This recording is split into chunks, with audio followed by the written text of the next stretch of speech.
برائے مہربانی ڈاکٹر سعید مکی کے چینل کو سبسکرائب کریں اور بیل آئیکن پہ کلک کریں۔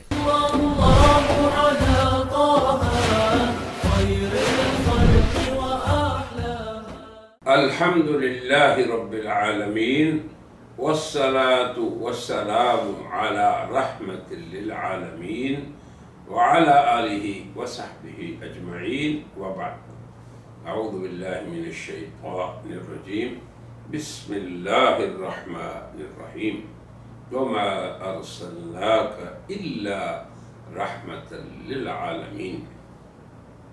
محترم سامعین و ناظرین، ہم حضرت رحمت للعالمین صلی اللہ علیہ وسلم کی فقراء اور مساکین پہ رحمت اور شفقت کے بارے میں بیان کر رہے تھے۔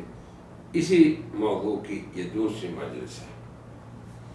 چند احادیث اور مخصوص واقعات ذکر کرنے کے بعد آج ہم اس روایت سے بات کو شروع کرتے ہیں جسے امام بخاری نے حضرت ابو موسیٰ اشعری سے اسی موضوع میں، یعنی رحمت للعالمین کی مساکین اور محتاجین کے لیے رحمت کے بارے میں اپنی صحیح میں یہ روایت نقل کی ہے۔ حضرت ابو موسیٰ اشعری فرماتے ہیں، جناب رسول اللہ صلی اللہ علیہ وسلم تشریف فرما تھے۔ ایک سائل کچھ مانگنے کے لیے آیا تو آپ نے ہماری طرف توجہ فرمائی، یعنی جیسے ایک مجلس میں کچھ لوگ بیٹھے ہوں اور لازمی بات ہے کہ داخل ہونے والا سب سے پہلے جو مجلس کا بڑا ہے اسی سے مخاطب ہوتا ہے۔ تو سائل نے جناب رسول اللہ صلی اللہ علیہ وسلم سے کچھ طلب کیا، سوال کیا، تو آپ اب ہماری طرف متوجہ ہوئے اور آپ کی غرض یہ تھی کہ بھائی اس کے لیے کچھ کرو،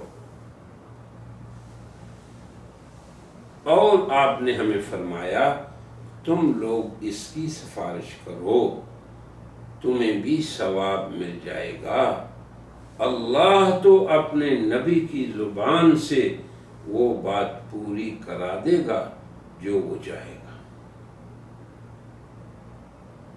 تو اب آپ دیکھیں کہ اگر سائل آپ کے پاس آتا ہے، محتاج آپ سے بات کرتا ہے، آپ کے پاس نہیں ہے اس کی حاجت یا سوال پورا کرنے کے لیے، تو اس کے لیے شفاعت کرنا، سفارش کرنا، کسی کو کہنا، یہ جناب رسول اللہ صلی اللہ علیہ وسلم کی رحمت کا بہترین مظہر ہے۔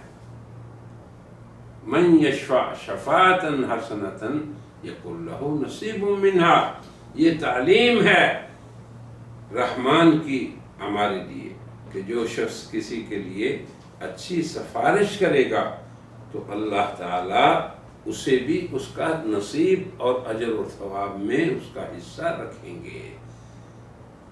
تو یہی نبی کریم صلی اللہ علیہ وسلم نے اپنے صحابہ کو عملاً سکھایا۔ تو یوں آپ صلی اللہ علیہ وسلم کے خیر کے دروازے ہر حال میں سبھی پہ کھلے رہتے تھے۔ اگر اپنے پاس نہیں تو اپنے دیگر اصحاب و احباب کو حاجت مند کی حاجت پورا کرنے کی آپ تلقین فرماتے اور انہیں رغبت دیتے، اور یہی ہمارے لیے اس میں اسوہ حسنہ ہے۔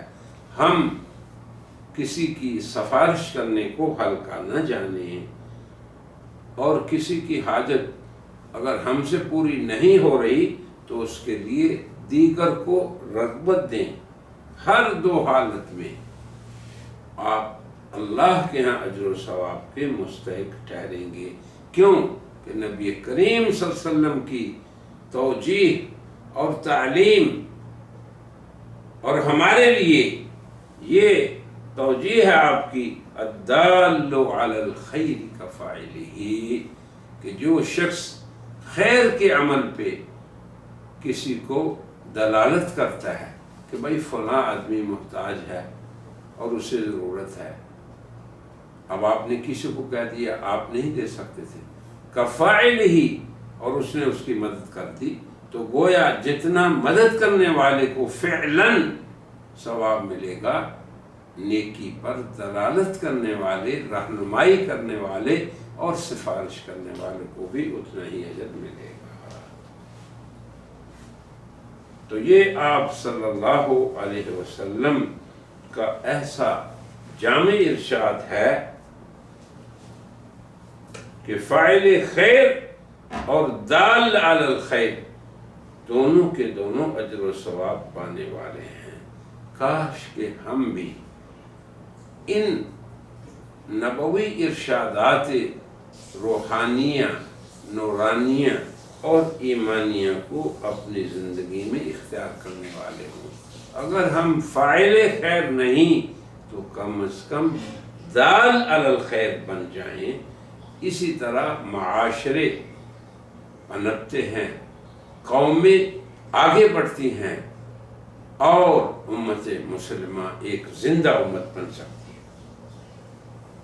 حضرت رحمت للعالمین صلی اللہ علیہ وسلم نے خیرات کو بابرکت بنانے کا بھی ایک نسخہ کیمیا ہمیں سکھایا ہے، اور جس معاشرے میں کہ فقر و مسکنت ہو اس کا علاج بھی بتایا ہے، اور خیر کے عام کرنے کا ذریعہ بھی بیان فرمایا۔ امام مسلم نے اسی باب میں حضرت عبد الرحمن بن ابی بکر رضی اللہ عنہ کی اس روایت کو اپنی صحیح میں یوں نقل فرمایا ہے۔ وہ کہتے ہیں اصحاب صفہ، آپ سبھی کو پتہ ہے کہ اصحاب صفہ مدینہ منورہ کی آج بھی مسجد میں صفہ ایک جگہ ہے جہاں پہ وہ بیٹھتے تھے۔ یہ فقراء لوگ تھے جن کا مدینے کی شہر میں نہ کوئی گھر تھا، نہ کوئی کاروبار تھا، نہ آگا نہ پیچھا، باہر سے آتے تھے دین سیکھنے کے لیے، تو وہیں رہتے تھے۔ حضور اکرم صلی اللہ علیہ وسلم سے درس لیا، سبق لیا، آپ کی مجلس میں بیٹھے، پھر اس کے بعد وہیں بیٹھ جاتے۔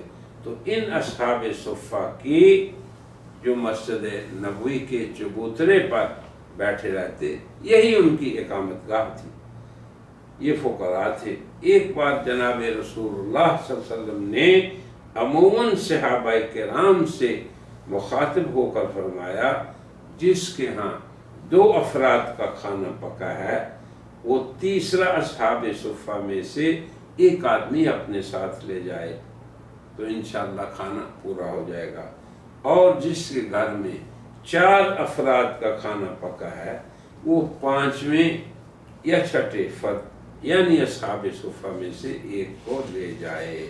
اب آپ دیکھیں کس قدر خیال رہتا تھا آپ کو فقراء و مساکین کا، اور یوں تقسیم کر کے آپ نے ان کی برکات اور خیرات جو ان فقراء کی مدد سے ملنی تھی اسے عام فرمایا۔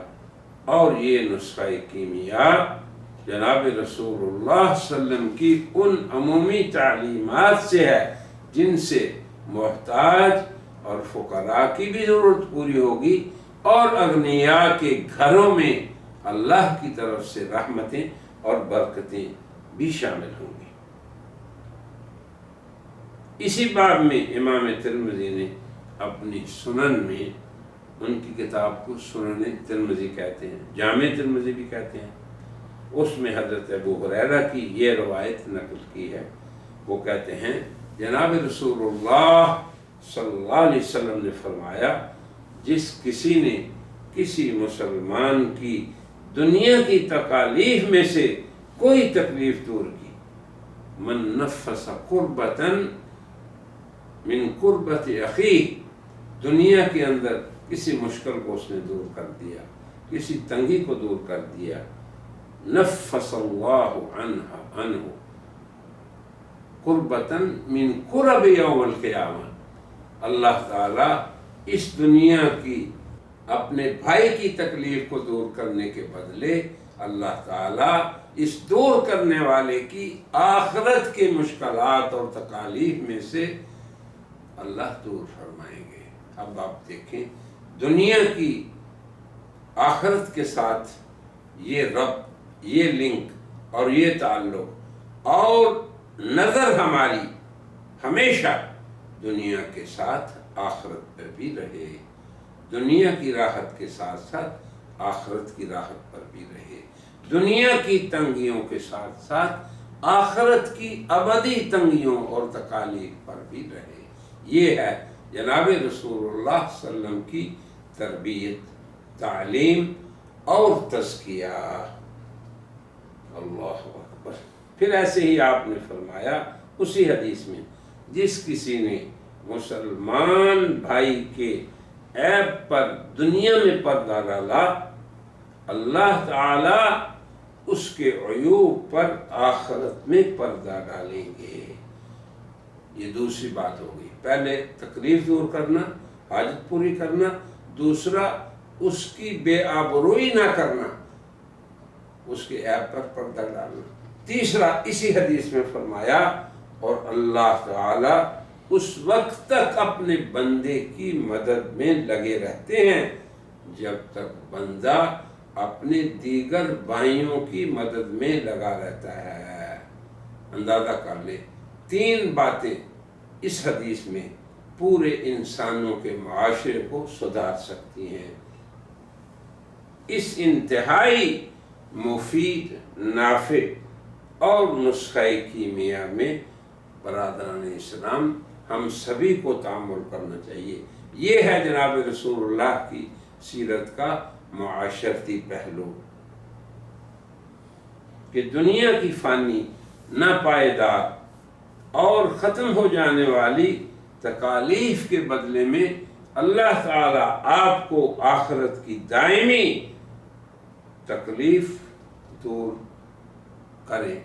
اب یہ نسخہ ہم استعمال کریں، یہ رحمت للعالمین کی جامع تعلیمات میں سے ان کی رحمت کا مظہر ہے۔ پھر دنیاوی و اخروی ہر دو عالم میں وسعتیں ہمارے لیے ہوں، سہولتیں ہمارے لیے ہوں، یسر ہی یسر ہو، آسانی آسانی ہو، اس کو کمانے کے لیے یہ نسخہ کیمیا ہے کہ ہم دوسروں کی تکلیفوں کو دور کریں، دوسروں کی حاجت میں لگے رہیں، اللہ ہماری حاجتوں کو پورا کرنے میں لگا رہے گا۔ آپ کی مبارک تعلیمات میں سے ہے کہ مساکین کی خبر گیری کی جائے، ان پر دست شفقت رکھا جائے۔ نبی کریم صلی اللہ علیہ وسلم نے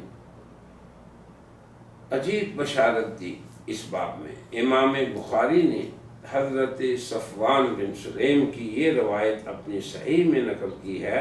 وہ فرماتے ہیں جناب نبی کریم صلی اللہ علیہ وسلم نے ارشاد فرمایا، بیوہ اور مساکین کی خبر گیری کرنے والے کا ثواب اب کتنا ہے؟ فرمایا اس شخص کے برابر ہے جو راہ اسلام میں جہاد کرتا ہے، جو اللہ کی راہ میں جہاد کرتا ہے، یا پھر اس شخص کے برابر ہے جو مسلسل دن کو روزہ رکھتا ہے، یا پھر اس کے برابر ہے جو مسلسل پوری رات اللہ کے سامنے کھڑا رہتا ہے۔ اب آپ بتائیں کتنی بڑی فضیلت کی بات ہے اپنے بھائیوں کی، عزیزوں کی اور اپنے قریبیوں کی حاجات کا خیال رکھنا، خبر گیری کرنا۔ اور آج کل تو آپ کو پتہ ہے پہلے ہی دنیا میں کورونا وائرس کا دورہ ہے، اور ان حالات میں دوسروں کی تکالیف اور دوسروں کی خبر گیری اور دوسروں کے حالات کی فکر رکھنا، اللہ کے راستے میں جیسے جہاد کرنا یا اللہ کے لیے روزہ رکھنا یا اللہ کے لیے ساری رات قیام کرنا ہے۔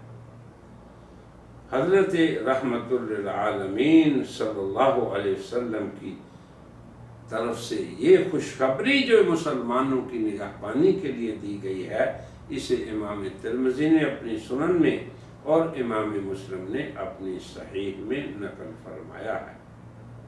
اللہ اکبر۔ مومنین و فقراء، ان کے بارے میں فرمایا، حضرت ابو ہریرہ فرماتے ہیں کہ مسلمان فقراء اغنیاء سے آدھا دن پہلے جنت میں داخل ہوں گے۔ کتنا بڑا شرف ہے دنیا میں ان کی خدمت کا، اور قیامت کا آدھا دن 500 سال کے برابر ہوگا۔ یہ ترمذی کے الفاظ ہیں۔ آپ کو پتہ ہے اللہ فرماتے ہیں کہ وہ دن کان مقدارہ 1000 سنہ، 1000 سال کا ہوگا۔ اب آدھا دن 500 برس کا۔ اب ہمارے معاشروں میں ہمیں کس قدر عزت کی نگاہ سے دیکھنا چاہیے اپنے کمزوروں کو، فقراء کو، مساکین کو۔ حضرت عبداللہ بن عباس رضی اللہ عنہ فرماتے ہیں، اللہ اکبر، جناب رسول اللہ صلی اللہ علیہ وسلم نے ارشاد فرمایا، میں نے جنت میں جھانکا تو وہاں کی اکثریت کون تھے؟ فقراء کو وہاں کی اکثریت پایا۔ پھر آگے فرمایا، میں نے جہنم میں جھانکا تو وہاں کی اکثریت کون تھی؟ فرمایا، وہاں عورتوں کی اکثریت پائی۔ اسے امام مسلم نے روایت کی ہے۔ تو سامعین و ناظرین، ان چند اوراق میں ہم نے حضرت رحمت للعالمین صلی اللہ علیہ وسلم کی فقراء و مساکین کے ساتھ شفقت اور رحمت کے بعد واقعات کو ذکر کیا ہے۔ اللہ تعالیٰ سے ہماری دعا ہے کہ ہمیں بھی اپنے معاشروں میں، اپنے شہروں، گھروں، ملکوں، محلوں میں وہاں پہ موجود محتاجین، فقراء، مساکین، ایتام اور ضرورت مند اور حاجت مندوں کا خیال رہے، اور ہم بھی ان کی خبرگیری کرنے میں جناب رسول اللہ صلی اللہ علیہ وسلم کی اس معاشرتی سنت پر عمل کرنے والے ہوں۔ آمین۔ وآخر دعوانا ان الحمدللہ رب العالمین۔ برائے مہربانی ڈاکٹر سعید مکی کے چینل کو سبسکرائب کریں اور بیل آئیکن پہ کلک کریں۔